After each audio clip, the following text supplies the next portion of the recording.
Hey guys, welcome to back ventures. तो इस lecture में हम लोग आज बायोलॉजिकल वाटर क्वालिटी पैरामीटर्स में मेन पैथोजेंस को कैसे काउंट किया जाए, उसके लिए जितने प्रकार के टेस्ट हैं उसको हम लोग देखेंगे। पैथोजेंस क्या होते हैं? डिसीज़ काज माइक्रो ऑर्गेनिज्म होते हैं, मतलब ऐसे माइक्रो ऑर्गेनिज्म जो डिसीज़ काज करते हैं वो होते हैं पैथोजेंस। अब पैथोजेंस को काउंट करने के लिए हमको 3 प्रकार के टेस्ट की ज़रूरत पड़ती है। अब चूँकि पैथोजेंस बहुत ज़्यादा स्मॉल होते हैं, इसलिए हम लोग उसको डायरेक्टली काउंट नहीं कर सकते। इसलिए हम लोग कोलीफॉर्म को काउंट करते हैं, क्योंकि कोलीफॉर्म जो होते हैं वो पैथोजन से ज़्यादा समय तक जीवित भी रह सकते हैं और इनसे इनकी साइज जो होती है पैथोजन से ज़्यादा बड़ी होती है। इसलिए हम लोग कोलीफॉर्म को काउंट करते हैं। और अगर कोलीफॉर्म जो है स्मॉल नंबर में प्रेजेंट है तो ऐसा माना जाता है कि उस आपके रॉ वाटर में पैथोजेंस नहीं होंगे। बट अगर लार्ज नंबर में कोलीफॉर्म प्रेजेंट है तो पैथोजेंस हो सकते हैं। तो इसलिए हम लोग पैथोजेंस को काउंट करने के लिए कोलीफॉर्म को काउंट करते हैं। और उसमें हम लोग 3 प्रकार के टेस्ट करते हैं। पहला हुआ आपका जो है मेम्ब्रेन फिल्टर टेक्निक, दूसरा एम्पियन टेक्निक और तीसरा हम लोग कोलीफॉर्म इंडेक्स निकालते हैं। तो चलिए देखते हैं। The rod shaped bacillus bacteria gives gram negative test to check the pathogenicity of bacteria. मतलब जो रॉड शेप्ड बैसिलस बैक्टीरिया है इसी को हम लोग कोलीफॉर्म बोलते हैं। और ये ग्राम निगेटिव टेस्ट देते हैं। मतलब कि ग्राम निगेटिव से क्या मतलब होता है? कोई जैसे ग्राम निगेटिव बैक्टीरिया हो या ग्राम पॉजिटिव बैक्टीरिया, इसका मतलब क्या होता है? जैसे अगर ग्राम निगेटिव बैक्टीरिया की बात की जाए तो उस बैक्टीरिया में आपको थिन जो है लेयर होगा ऑफ प्रोटीन, और वो प्रोटीन को हम लोग बोलते हैं पेप्टिडोग्लाइकान। पेप्टिडोग्लाइकान ये एक प्रकार की प्रोटीन होती। अब अगर ग्राम निगेटिव बैक्टीरिया की बात कर रहे हैं तो उसका जो लेयर होगा थिन लेयर होगा पेप्टिडोग्लाइकान का, और वो सैंडविच्ड होगा किसके बीच में? इनर मेम्ब्रेन और आउटर मेम्ब्रेन ऑफ बैक्टीरिया। मतलब इनर मेम्ब्रेन और आउटर मेम्ब्रेन जो बैक्टीरिया के होंगे उसके अंदर ये थिन लेयर ऑफ पेप्टिडोग्लाइकान का होगा। वो होते हैं आपके ग्राम निगेटिव। और ग्राम पॉजिटिव क्या होंगे? आपके थिक होंगे लेयर, मतलब कि थिक लेयर ऑफ प्रोटीन, वो होते हैं आपके ग्राम पॉजिटिव बैक्टीरिया। अब हम लोग देखते हैं कोलीफॉर्म कार्ड बैक्टीरिया जो हैं, इसको हम लोग बी कोली या ई कोली भी बोलते हैं। Are important harmless aerobic. अब हार्मलेस तो हम लोग जानते हैं, एरोबिक क्या होता है? एरोबिक से मतलब होता है कि in the presence of O2, मतलब कि ऑक्सीजन की ऐसे micro organism. Aerobic micro organism कौन होंगे? ऐसे माइक्रो ऑर्गेनिज्म जिनको सर्वाइव या ग्रोथ, खुद को ग्रोथ करने के लिए ऑक्सीजन की ज़रूरत पड़े, वो होते हैं एरोबिक। और जिनको ऑक्सीजन की ज़रूरत नहीं होती वो होते हैं anaerobic. Which are found residing in the intestine of all warm blooded animals and excreted with their faces. These bacteria live longer in water than pathogenic bacteria। जो मैंने पहले बताया कि ये जो बैक्टीरिया है कोलीफॉर्म, ये पैथोजेनिक बैक्टीरिया से ज़्यादा समय तक जो है जीवित रह सकते हैं। इसलिए कहा जाता है कि अगर जैसे कि अब कोलीफॉर्म ज़्यादा जीवित रहते हैं पैथोजेनिक बैक्टीरिया से, तो इसका मतलब क्या हुआ कि अगर कोलीफॉर्म जो है एब्सेंट है आपके जो भी रॉ वाटर का आप जो है निकालना चाहते हैं पैथोजेनिक जो बैक्टीरिया, तो अगर उसमें coliform is absent then pathogens would be absent, क्योंकि कोलीफॉर्म ज़्यादा जिस समय तक जीवित रह सकते हैं। तो अगर कोलीफॉर्म ही नहीं है आपके रॉ वाटर में तो पैथोजेंस अपने आप ही नहीं होंगे, क्योंकि उनकी लाइफ जो है कोलीफॉर्म से कम होती है। इसलिए हम लोग पैथोजन चूँकि बहुत ज़्यादा स्मॉल होते हैं और कोलीफॉर्म जो होते हैं उनकी साइज में, उनसे साइज में बड़े होते हैं, इसलिए हम लोग कोलीफॉर्म को काउंट करते हैं। अब इसको काउंट करने के लिए द टेस्ट फॉर कोलीफॉर्म्स आर 3 प्रकार के टेस्ट होते हैं। पहला है मेम्ब्रेन फिल्टर टेक्निक, दूसरा है एम्पियन टेस्ट जिसको हम लोग मोस्ट प्रोबेबल नंबर भी बोलते हैं, तीसरा है कोलीफॉर्म इंडेक्स। तो हम लोग एक एक करके तीनों को देखते हैं। पहला है membrane filter technique. Membrane filter technique में क्या करते हैं हम लोग? फिगर से हम लोग देखते हैं। ये आपका फिगर है। मेम्ब्रेन फिल्टर टेक्निक में हम लोग सबसे पहले जो भी रॉ वाटर आपका को हमको पैथोजेंस को निकालना है, कोलीफॉर्म को काउंट करना है, उसको हम लोग एक स्टेराइल फिल्टर से पास कराते हैं। स्टेराइल का मतलब होता है ऐसे जो है जिससे आप पहले से ही पैथोजेंस को डीएक्टिवेट कर चुके हैं, मतलब कि पैथोजेंस आप उसमें से पहले ऐसे जो है निकाल सको, उसको बोलते हैं स्टेराइल। तो स्टेराइल फिल्टर होता है, उससे हम लोग आपके रॉ वाटर को पास कराते हैं यान एप्रोप्रिएट। उसके बाद यहाँ से हम लोग पास कराए अपने रॉ वाटर को। सबसे पहले क्या करते हैं, आपका जो भी रॉ वाटर है जिसका हमें पैथोजेंस निकालना है, उसको एक स्टेराइल फिल्टर से हम लोग वाटर को पास कराते हैं। उसके बाद क्या करते हैं, जो स्टेराइल फिल्टर हुआ तो पैथोजेंस जो होते हैं, जो मतलब जो भी कोलीफॉर्म है, हम लोग कोलीफॉर्म को काउंट कर रहे हैं, तो जो भी कोलीफॉर्म होंगे आपके फिल्टर पर रुक जाएंगे। अब इस फिल्टर को हम लोग एक ऐसे मीडियम में रखते हैं, क्योंकि यहाँ पे क्या होंगे, कोलीफॉर्म तो एक स्मॉल नंबर में होंगे, तो स्मॉल नंबर को काउंट करना भी प्रॉब्लम हो, क्योंकि कोलीफॉर्म भी काफ़ी ज़्यादा छोटे होते हैं। तो हम लोग क्या करते हैं कि इसको ऐसे मीडियम में रखते हैं जिसमें कोलीफॉर्म को ग्रोथ करने के लिए, मतलब कोलीफॉर्म खुद को ग्रोथ करने के लिए न्यूट्रिएंट होता है, न्यूट्रिएंट मतलब उनका खाना। तो यहाँ पे हम लोग ऐसे, यहाँ पे एक जो है इस फिल्टर को जो है फिट करते हैं जिसमें न्यूट्रिएंट मीडियम और न्यूट्रिएंट मीडियम क्या होते हैं आपके कोलीफॉर्म के लिए, एम एंडो हम लोग यूज करते हैं, एम एंडो मीडियम,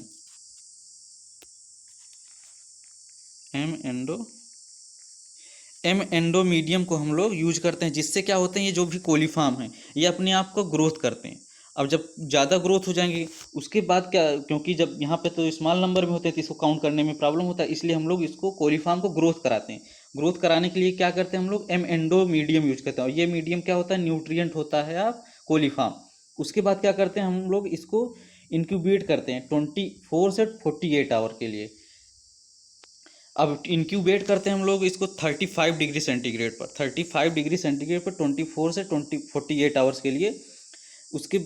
उसके बाद हम लोग ग्रोथ को, यहाँ पे क्या हुआ, जब हमने इसको इंक्यूबेट किया 24 to 48 आवर, उसके बाद हम लोग कोलीफॉर्म के ग्रोथ को काउंट करते हैं। ग्रोथ आप टिपिकल कॉलोनीज में जो है आपके कोलीफॉर्म ग्रोथ हो जाएंगे, उसके बाद हम लोग इसको काउंट कर लेते हैं।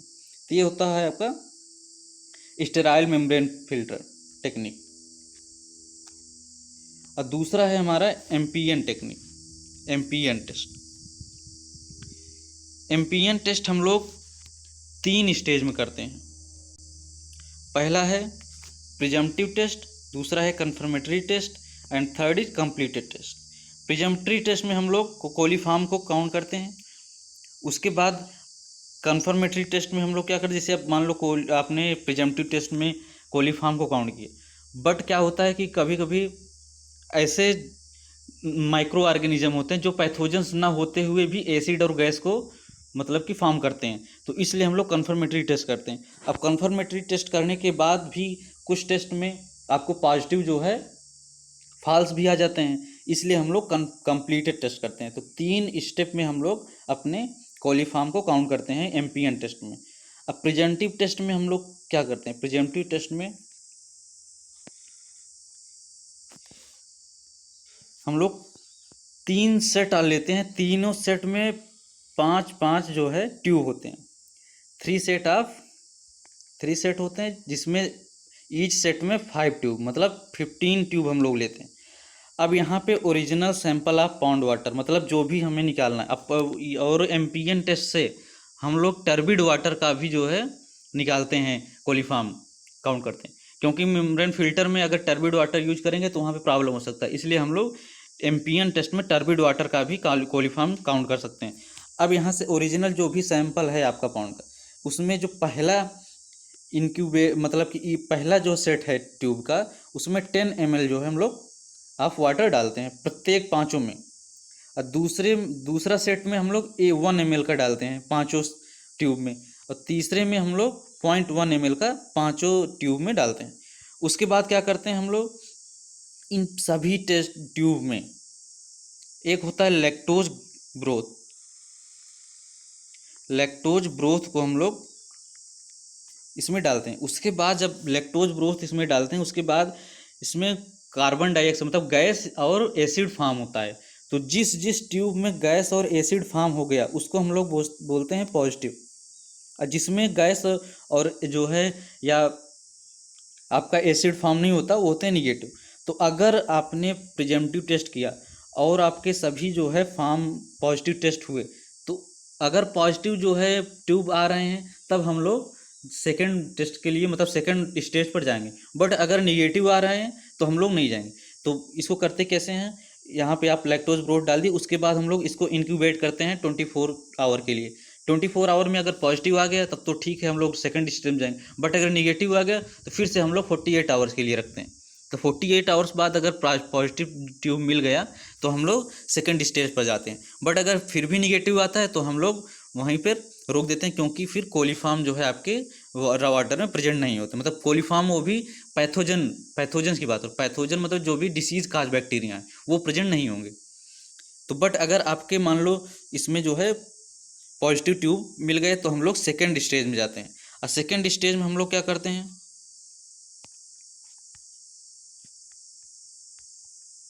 सेकेंड स्टेज है आपका कन्फर्मेटरी टेस्ट। सेकेंड स्टेज में हम लोग क्या करते हैं, इसमें हम लोग एक ब्रिलियंट ग्रीन बाइल मतलब ब्रिलियंट ग्रीन जो है लैक्टोज का प्रयोग करते हैं।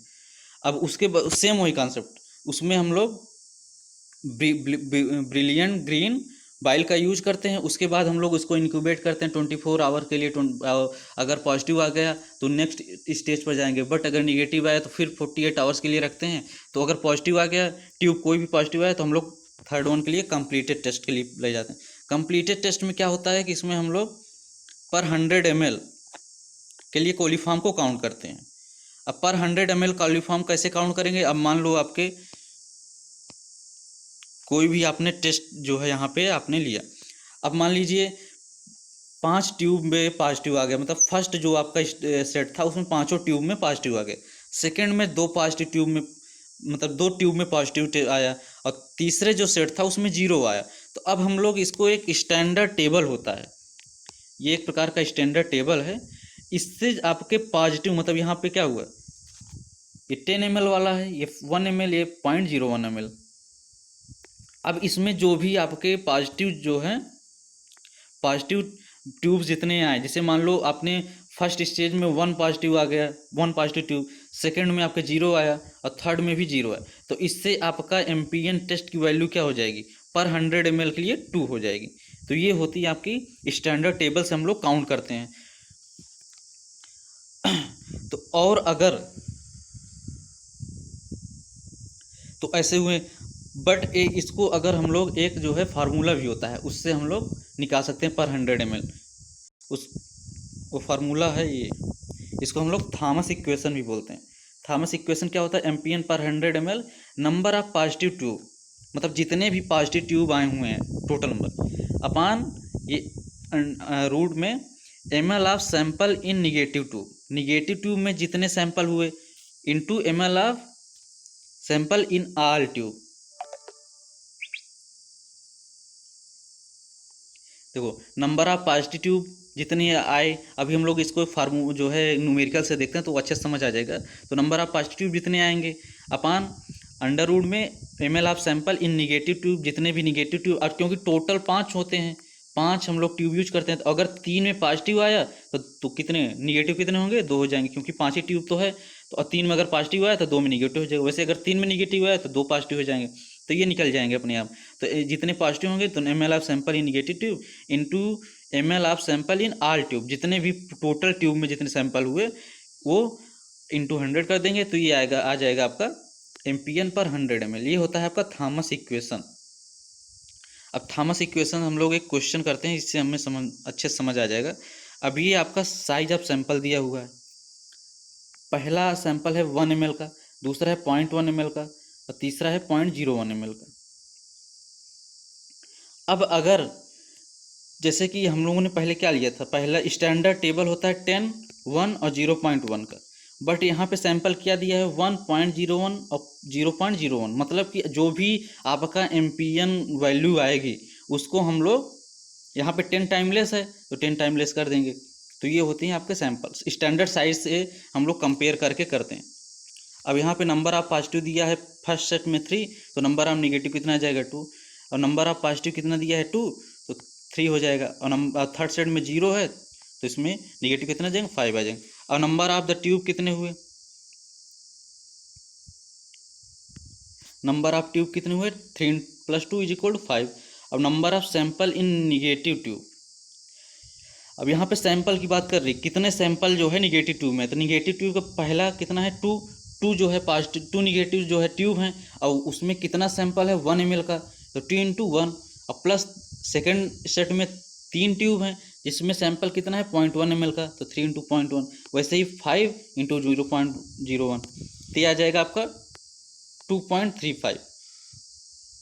अब तीसरा है ml of sample in all tube, क्योंकि जो फार्मूला है उसमें हम लोग 3 निकालते हैं, नंबर ऑफ ट्यूब, दूसरा number of ml of sample in negative tube, और तीसरा ml of sample in all tube. तो ऑल ट्यूब 5 हैं, तो पहला जो है कितना, पहला सेट कितना है 1 ml का, दूसरा सेट है 0.1 ml का, और तीसरा है 0.01 ml का, तो ये कितना हो जाएगा 5.55।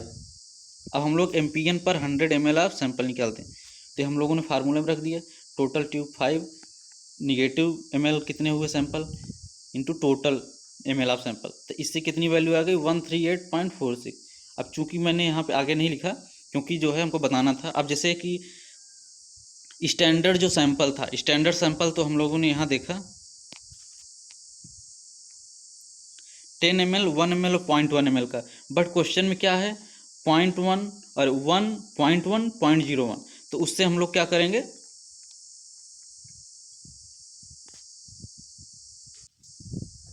तो अब स्टैंडर्ड सैंपल जो है 10 टाइम्स जो है मोर है इससे, आपके जो भी क्वेश्चन में दिया हुआ है, तो हम लोग जो भी आंसर लिखेंगे वो स्टैंडर्ड सैंपल के अकॉर्डिंग लिखेंगे, तो हम लोग आंसर क्या करेंगे 10 टाइम लेस कर देंगे, तो यहाँ पे 10 टाइम ये लेस हो जाएगा, तो जो वैल्यू आएगी वो आएगी आपकी MPN पर 100 ml ऑफ सैंपल। तो ये तो आपके फार्मूला से हम लोग समझ गए। अब यहाँ पे हमने नोट डाउन टोटल कर दिया है, जो भी मैंने बताया सेम वही है कॉन्सेप्ट, 37 डिग्री सेंटीग्रेड पर 48 आवर के लिए। तो ये हुए आपके कोलीफॉर्म इंडेक्स क्या होते हैं, तीसरा बचा था कोलीफॉर्म इंडेक्स।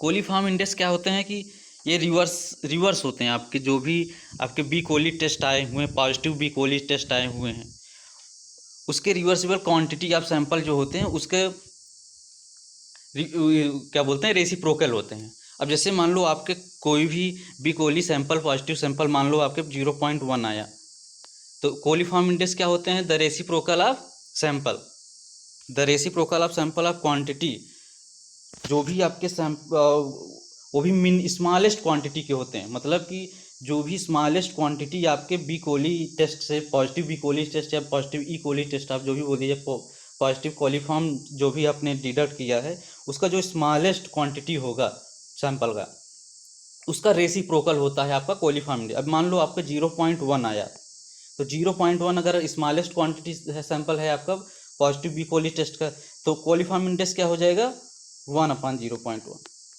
तो आंसर कितना आ जाएगा 10। इसी प्रकार जो भी आपके स्मॉलेस्ट क्वांटिटी आए हुए हैं उसका रेसिप्रोकल आप कर दीजिए, वो होते हैं आपके कोलीफॉर्म इंडेक्स। तो हमने यहाँ पे तीनों टेस्ट का कंप्लीट कर लिए हैं। सो नेक्स्ट लेक्चर हम लोग आपके जो physical water quality parameters, chemical water quality parameters और बायोलॉजिकल वाटर क्वालिटी पैरामीटर्स से रिलेटेड जितने भी क्वेश्चन बने हैं अच्छे क्वेश्चन, उसको हम लोग देखेंगे। उसके बाद नेक्स्ट लेक्चर हम लोग चालू करेंगे वाटर ट्रीटमेंट का। So good bye.